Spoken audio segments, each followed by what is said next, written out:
आत्ताच पृथ्वीराज आणि पृथ्वीराजची मम्मी वावरात आले. आज सध्याच्याला मिरचीच्या तारा वाढण्याचं काम चालू आहे.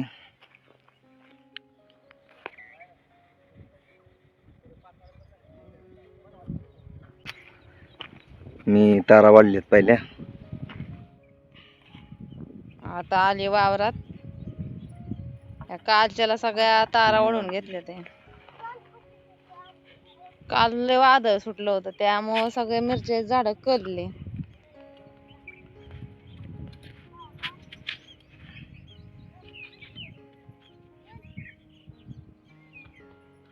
आणि आज केली बांधायला सुरुवात.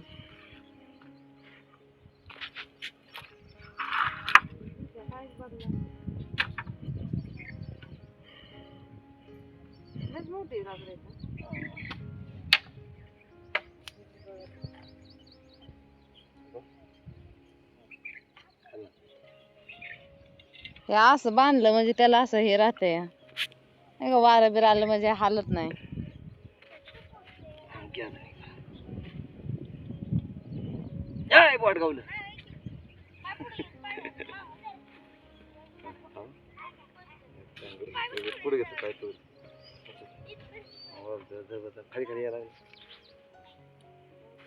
बसती तारा आला.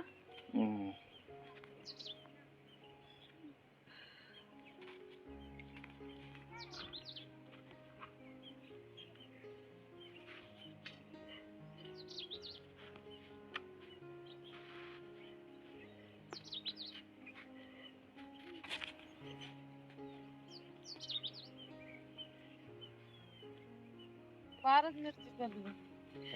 काल वारं होतं ना. असं बांधलं तुला आधार आहे ना.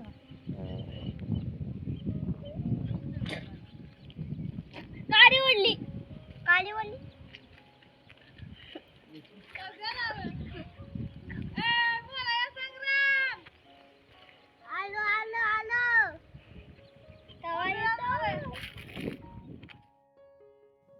कालच्याला वारं आलं होतं, वादळ सुटलं होतं.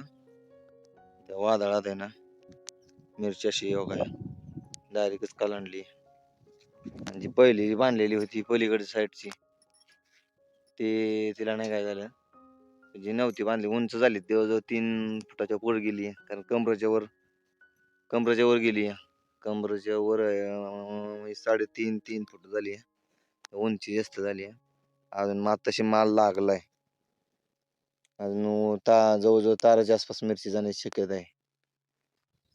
तर मिरची जर नाही बांधली तर ते वाऱ्याने वायदळ आल्यामुळं पडली एवढी मिरची. आणि जर पुढच्या मे महिन्यात पाऊस चालू होतो, मे जून मध्ये, त्या टायमाला तर परत झोपलच. त्यामुळे आत्ताच बांधून घ्यायची मिरची.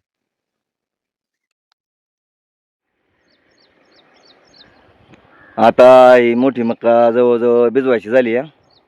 आता ही मका ही भिजावते. आणि आता मी काय करणार आहे,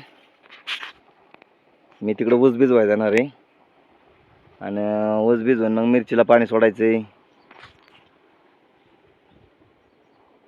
मिरचीला पाणी सोडून झाल्यावर तिकडं भुईमुग भिजवायचा आहे. परत ही वरची बारकी मका भिजवायची आहे. आता तू काय कर, इथली दारी धर आणि वरची मका ही झाली की बारकी मका भिजव.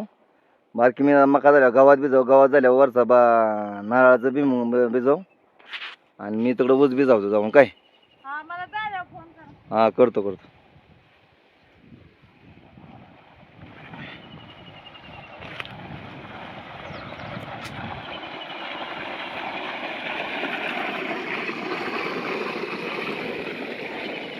ही मका आहे ना फार अशी सुकली आहे. हिला 6-8 आठवड्याला पाणी दिलेलं. 8 दिवस होऊन गेले. आणि आज पाणी त्याच्यावर घेतले. सुकाट झाले ऊन, आणि ऊन भरपूर पडतंय. त्यामुळे जरा हे होतंय, रान लगेच हडकतंय. हडकल्यामुळे सुकतंय. रान अख्खं वाळून गेले, काय राहिले नाही, सगळं करपून धुळा झालेलं आहे. हे काय हे भुईमुगाचं बारीक थोडंसं भुईमुग केलं. त्यात नारळाची झाडं लावली ते. आणि कांदा पेरलं होतं, पण कांदा पातळ झालं म्हणून त्यात भुईमुग टोपला आम्ही. हे पण भिजवायचं या. भिजवून अजून मिरची बांधायची राहिली आहे. मिरची बांधायची गडबड आहे. अशी नारळाची झाडं लावली आहेत दादांनी घराच्या कडकडनी. आणि एक मज्जा म्हणून हे ऊस लावलाय बघा इथं.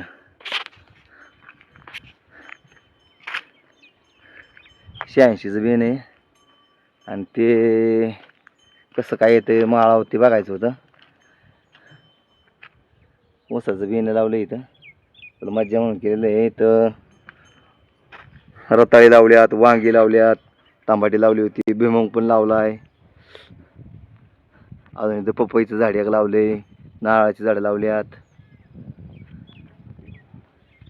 हे उन्हाची उरं बांधायला लागतात गोठ्यामध्ये. बरंच ऊन हे. गायांनी पर रंगावली बिथाड. हे गाया बांधल्या दोघांची.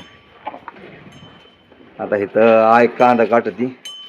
सावलीला आणून कांदा टाकले ते बाकी तिकडे काढल्यात. काय करते आहे?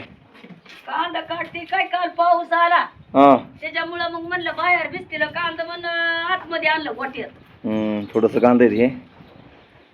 बाकीचं आहे तर वावरामध्ये. पुढच्या वर्षी बियासाठी बघा हे असं गोट ठेवलेलं, गोटाचा कांदा बांधून ठेवल्यात. दादांनी सांगितलं होतं आम्हाला की गोटाचा कांदा बांधून ठेवा. इथं असा हे आपलं लसूण आहे. हे 12 महिने आम्हाला पुरतं लसूण बकऱ्याकडे द्यायला लागतो. हे असं गोटाचा कांदा जवळजवळ 1000-2000 कांदा असतील. हे सगळं बांधून ठेवलं यासोबत. आणि गोठ्यात गोरं बांधले कांदा बी लय पूस होतोय ते. कांदा चांगला आहे.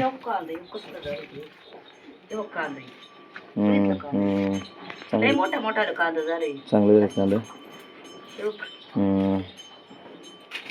हे कांदा पातळ झालं म्हणून तर त्या शेतात आम्ही भुईमुग पेरलाय. त्याच्यामुळंच दाटी नव्हती ना त्याला. त्याच्यामुळंच कांदा लय फसलाय. मग किती राहिलं भिजवायचं? आता ते मोठ्या मक्कातलं होईल आता. आणि मोठी मका झाल्यावर बारकं सांगितलं तिला भिजवायला. आणि मग गव्हात आणि मग तिथला भुईमुग भिजवायचा. मग मी तोपर्यंत खाली जाऊन बारका ऊस तालीतलं भिजवतो. खायला पुढचा बी मग ते भिजवायचं आताच. भिजून घ्या फारसे झालाय तुपात नाही. घेतो ते भिजवून. त्या माझ्या घराच्या कडला आहे ना आमचं एक शेत आहे. तिथं भुईमुग आहे. हे काय इथं आंब्याच्या सरळ खालती भुईमुगाचं वावर आहे. ते भिजवायचं. हे माणिकांनाचं घर. आपल्याकडे ट्रॅक्टरवाला असते येतात का त्यांचा हा बांगला आहे बघा. आणि त्यांनी या माळावरती शेती केली आहे. ऊस लावला वरती ताल बांधून माळावरती. आता पक्का उन्हाळा पडलाय आणि पोरं पाण्यात आहेत. पावते ते आंघोळ करतात. पृथ्वीराज तू केली होय आंघोळ? संग्राम काय रे आजारी पडल्या बॅट बॉल खेळून झाला की पवायची सुरुवात. हे आमचं पाणी बघा. हे पाणी पडतं तिकडून. इथनं पाणी आम्ही वरती उचलतो. बाय आले त्या कांदा काटायला आता.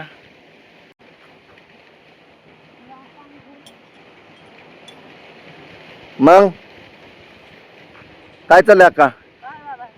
कांदा काटायला काय कुत्रा तुमच्या संगच असतो काय? तुम्हाला भीती वाटते का? हा. हो काय कोबीचा वावर आहे. आणि कोबीच्या वावरात जवळजवळ 3200 कलम लावलं होतं आम्ही. तर काय बाजार नसल्यामुळं आम्ही सध्याच्या लई गुरांनाच घालतोय.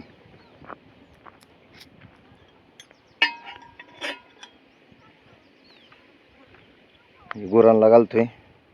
कोबी जवळजवळ 2-2.5 किलोचा झालाय. हे पण भिजवायचे आता. असं मध्ये मोकळं गेलंय. हे 4-5 लाईन आहेत डबलच्या होत्या आणि ती पलीकडच्या सिंगलच्या लाईनी होत्या. बारीक राहिलाय. एक नंबर कोबी आला होता पण बाई बाजार नसल्यामुळं तो आता सध्याच्या आम्ही गुरांनाच घालतोय. तोडून वर बांधावं ठेवतोय. 2 दिवस वाळायला ठेवतोय. आणि वाळून झाला की मग आम्ही तो घरी नेऊन गुरांना घालतोय. कसला कोबी झालाय. रपाटे कोबी आहेत. आणि ऊसामध्ये लावलं होतं कोबी. हे ऊसात पलीकडे कांदा पण लावली ते इकडं ऊसात ह्या मका लावली.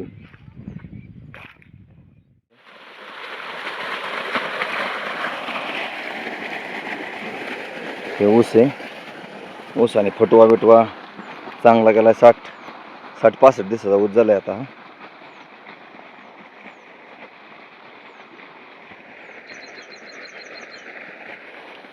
ऊसात आम्ही मका लावली होती पण काय मका पक्ष्यांनी खाऊन टाकली आणि जी खाल्ल्या साईडला होती ती राहिली तेवढी.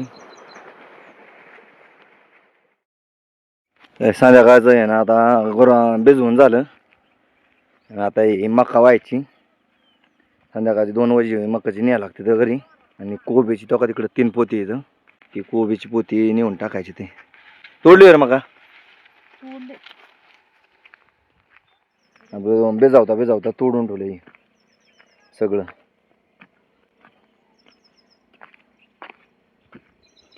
हे भरायचं घरी न्यायचं आणि गुरांना घालायचं. आम्हाला संध्याकाळी 8 वाजे पण हेच काम असतं. 6-7 गाय आहेत. त्यांना खायला मका आहे पण आता हे कोबी पण काही टाकून देता येत नाही आणि बाजार तर नसल्यामुळं त्याला न्यायचं पण परवडत नाही. अशी 3 पोती भरली ते कोबीची. घरी सकाळी 2 नेली ती. असा कोबी तोडून ठेवायचा वेळाचा. सुकला किंवा पिशवी जास्त बसतो. जड पण लागत नाही. वाला कोबी जर न्यायचा म्हणलं तर 7-8 कोबीच मध्ये पिशवी भरती. चलत मी लागतो ना उचलो. आडव पडा.